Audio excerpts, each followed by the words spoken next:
Et bonjour Bruno Donnet. Bonjour Philippe. Bruno, tous les jours vous observez ici les comportements médiatiques, mais le vendredi c'est un peu le moment du bilan de la semaine et ce matin vous avez choisi de braquer votre télescope sur la très difficile semaine médiatique qu'a connue l'Église catholique française. Oui Philippe, c'était pas la semaine de l'Église qui a vécu un véritable chemin de croix dans les médias. Et tout a commencé mardi avec la publication du rapport Sauvé dont les chiffres accablants ont été martelés par Gilles Boulot dès l'ouverture du 20h de TF1. Un jour de honte et d'effroi pour l'Église catholique française.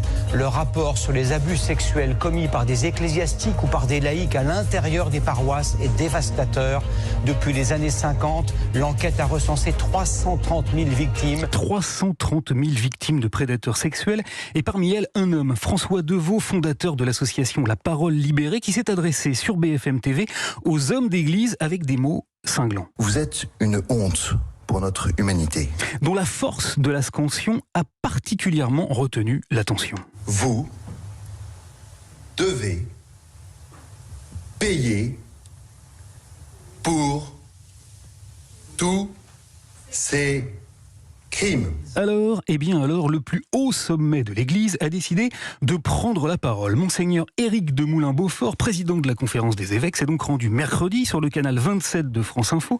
Le hic, c'est qu'alors que nous nous attendions à ce qu'il se contente de faire un acte de contrition, il a copieusement dérapé. Alors la confession doit rester secrète, le secret de la confession restera parce que ça ouvre un espace de parole libre. Interrogé sur le secret de la confession, dont l'entretien a permis de protéger et d'absoudre des milliers de criminels sexuels issus des rangs de l'Église, celui qui est aussi archevêque de Reims a soutenu mordicus qu'il devait perdurer et il a justifié son point de vue en plaçant ce principe très haut, trop haut. Ce que vous dites, c'est que le secret de la confession aujourd'hui est plus fort que les lois de la République.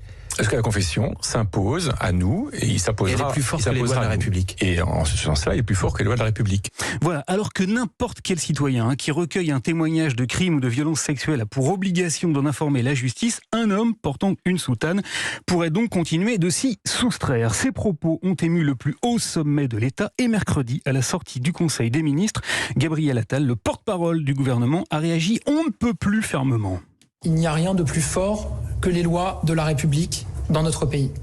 Ça tient en une phrase et c'est très clair. Problème très loin de faire machine arrière, l'Église a décidé de se cabrer, de rester droite dans ses sandales et d'aller prêcher sur les plateaux de télé la bonne parole médiatique. Et c'est ainsi qu'hier soir, sur l'antenne de BFM TV, on a pu assister, Philippe, au plus saisissant dialogue de sourds de la semaine.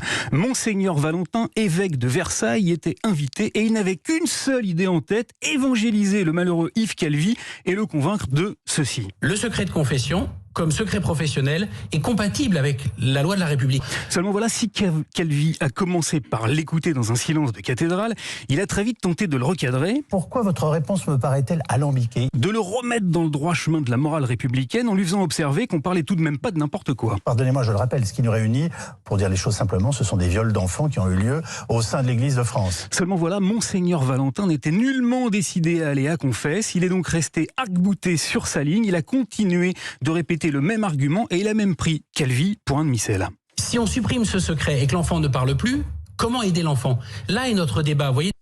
Yves Calvi a donc décidé de changer de ton, il lui a bien sonné les cloches. Sans le secret de la confession, ce sont peut-être des dizaines, voire des centaines de milliers de violences qui auraient pu être évitées. Mais Monseigneur Versailles ne voulait strictement rien entendre. Est-ce que le meilleur moyen, c'est que le prêtre lui-même aille parler à la justice, au risque que, sachant ça, l'enfant ne parle plus? Il a donc continué de distiller la même homélie ad libitum au point que, pour séparer ces deux-là, on aurait bien aimé faire intervenir Bernard Blier, celui du Grand Blond. On tourne en rond, merde, on tourne en rond, merde, on tourne en rond, merde, on tourne en rond. Car oui, Philippe, dans la religion catholique, lorsque la semaine est à ce point marquée par l'absence d'anathème, il est permis de recourir au blasphème. Alléluia. Merci beaucoup Bruno Donnet. Le week-end tombe à pic. À lundi, vous serez là. Margot Barra.